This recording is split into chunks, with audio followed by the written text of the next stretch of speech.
Hello student, अज मैं जिस विषय के उपर विचार करन जा रही हूँ उस विषय का नाम है नैचुरल रिसोर्सिस, कुदरती साधन। तो कुदरती साधन की हैं, ये कुदरती साधन कित्थों प्राप्त किए जाते हैं, ये सारे तो कुदरती साधन किहड़े-किहड़े हैं, ये सब विषय के उपर की अज मैं चर्चा करांगे। सब तो पहला तो कुदरती साधन की हैं। What are the natural resources? Natural resources are the gift of nature. ਜਿਹੜੇ ਕੁਦਰਤੀ ਸਾਧਨ ਹਨ, ਕੁਦਰਤ ਵੱਲੋਂ ਦਿੱਤਾ ਗਿਆ ਸਾਨੂੰ ਤੋਹਫਾ ਹਨ, ਜਿਨ੍ਹਾਂ ਦੀ ਵਰਤੋਂ ਅਸੀਂ ਰੋਜ਼ਾਨਾ ਜੀਵਨ ਦੇ ਵਿੱਚ ਕਰਦੇ ਹਾਂ। ਫਾਰ ਐਗਜ਼ਾਮਪਲ ਜੇਕਰ ਅਸੀਂ ਗੱਲ ਕਰੀਏ ਕਿ ਕੁਦਰਤੀ ਸਾਧਨ ਕਿਹੜੇ-ਕਿਹੜੇ ਹਨ, ਕੁਦਰਤ ਵੱਲ ਦੁਆਰਾ ਸਾਨੂੰ ਕਿਹੜੇ-ਕਿਹੜੇ ਸਾਧਨ ਪ੍ਰਦਾਨ ਕੀਤੇ ਗਏ ਹਨ, ਉਹਨਾਂ ਵਿੱਚ ਕਿਹੜੇ-ਕਿਹੜੀਆਂ ਸਾਧਨ ਆਉਂਦੇ ਹਨ। For example land, water, soil, vegetation and minerals. ਤਾਂ ਧਰਤੀ, ਪਾਣੀ, ਮਿੱਟੀ, जंगली जीव जंतु, जंगल, खनिज पदार्थ, ये सब कुदरती साधन हैं जो कुदरत द्वारा सानू प्रदान किए गए हैं। तो असी रोजाना लाइफ के विच इन्हां साधनों की वरतों करते हैं तो अपने रोजाना जीवन दीयां जरूरतों नूं पूरा करते हैं। These all are the natural resources. अगे जो मैं इन्हां जो रिसोर्सिस हैं वन बाय वन इन्हां एक्सप्लेन करन जा रही हाँ कि रोजाना लाइफ दे विच इन्हां साधनों की की महत्ता है तो इन्हां दी वरतों सानू किस तरह करनी चाहिए हैं तो इन्हां दी संभाल सानू किवें करनी चाहिए हैं। सब तो पहले मैं गल करांगी कि soil is a very important for the germination and growth of plants. It is a biotic resources. मिट्टी बहुत ही महत्वपूर्ण साधन है जो सानू कुदरत द्वारा दिता गया है।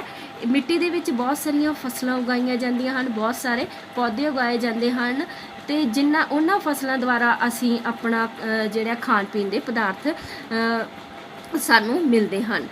उस तो बाद जे असी गल करिए कि वैजीटेशन जो जंगल है, बनस्पति है, कुदरत वालों सानू दिता गया जिहड़ा बहुत मुल्ला कुदरती साधन है जिसकी वरतों असी करके अपने रोजाना जीवन दियां जरूरतों पूरा करते हैं। Natural vegetation is a gift of nature. कुदरत वाला दिता गया सानू एक महत्वपूर्ण तोहफा है। Natural vegetation depend on climate, soil and some other factor. जिहड़ी कुदरती बनस्पति है जलवायु मौसम के उपर निर्भर करती है। जिस तरह का वधिया मौसम होएगा, जलवायु होएगा, बनस्पति उन्नी ही ज़्यादा वधिया किस्म की होएगी। The natural vegetation fulfils human need. कुदरती बनस्पति है मनुख दियां बहुत सारिया लोड़ां नूं पूरा करती हैं। For example wood which we get from the forest.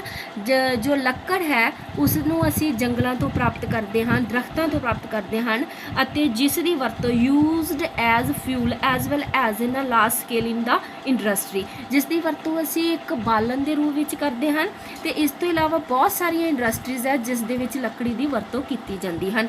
We get many type of fruits from the vegetations. असी बहुत सारे जिहड़े है फल ते सब्जियां जो है असी कुदरती बनस्पति तो प्राप्त करते हैं।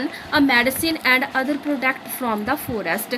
कई तरह दी दवाइयां जो जंगली जड़ी बूटियां तो तैयार कीतियां जांदियां हैं। सो असी कह सकते हाँ कि जो जंगली बनस्पति है, पेड़ पौधे हैं, एक कुदरत का वरदान है। एक कुदरत द्वारा दिता गया एक महत्वपूर्ण साधन है जिस की वरतों असी अपने रोजाना जीवन दे विच करते हैं। जेकर असी गल करिए कि अगला कुदरती महत्वपूर्ण साधन की है तो पानी एक कुदरत द्वारा दिता गया सानू बहुत ही बहुमुल्ला साधन है। Water has a great significance in human life. जिस दी की है बहुत महत्ता है इंसान की जिंदगी दे विच। We use the water in our daily life, so we should use the water according to the requirement. The rain water can be stored in the dams. New method of irrigation should be used. कहते हैं कि जो पानी है कुदरत वालों दिता गया की है कुदरती साधन है तो जिस दी वरतों असी की अपनी रोजाना जीवन दे विच करते हाँ तो पानी नूं व्यर्थ नहीं गवाउणा चाहिए, उन्नी ही पानी की वरतों करनी चाहिए है जिन्नी सानू पानी की जरूरत है। New method like sprinkle irrigation. सिंचाई वास्ते खेतों के विच है कि स्प्रिंकल फुहारा विधि की वरतों करनी चाहिए तां जो पानी नूं की है व्यर्थ होने तो बचाया जा सके तो इसकी संभाल की जा सके। Rain water should be stored in dam. तो जो रेन पानी है, मीह का पानी है, उसनों स्टोर करके रखा जाना चाहिए है तो उसकी वरतों की है लोड़ पैन ते की जानी चाहिए है। अगे असी जिस कुदरती साधन की गल करांगे वाइल्ड लाइफ, जंगली जंतु, जंगली जीव।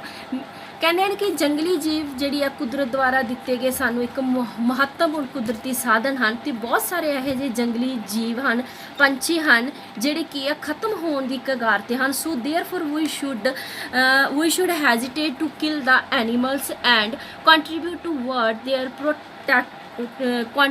There protection.